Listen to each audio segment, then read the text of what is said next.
तो आप this is the time, because capacity है आपके पास, कैपेसिटी, टेरिटोरियल कैपेसिटी है।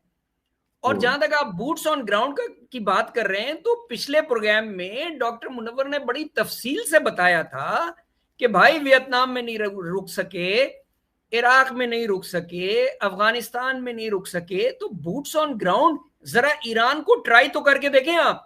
एग्जैक्टली, सो ईरान इतनी बड़ी टेरिटरी है और उसका टोपोग्राफी ऐसी है कि वहां पर ये इनके अच्छे खासे, ये जितना एफर्ट भी लेकर आएंगे ना, वो सारे का सारा रास्ते में तबाह हो जाएगा। तो यही तो सवाल मैं आपके सामने रख रहा हूं जबकि इजराइल डॉक्टर साहब, मैं आपसे अर्ज कर रहा हूं कि 8 घंटे की मिसाइल और एरियल बीटिंग नहीं ले सकता इजराइल, और 2 घंटे का ग्राउंड बूट्स ऑन ग्राउंड नहीं ले सकता इजराइल, बिकॉज उसके पास स्ट्रेटेजिक डेप्थ नहीं है, उसकी टेरिटरी ऐसी नहीं है, चारों तरफ से घिरा हुआ है। खुशकिस्मती ये है कि चारों तरफ फ्रेंडली स्टेट्स हैं, बस ये खुशकिस्मती है उसकी। जी, डॉक्टर मुनव्वर क्या कहना चाहेंगे?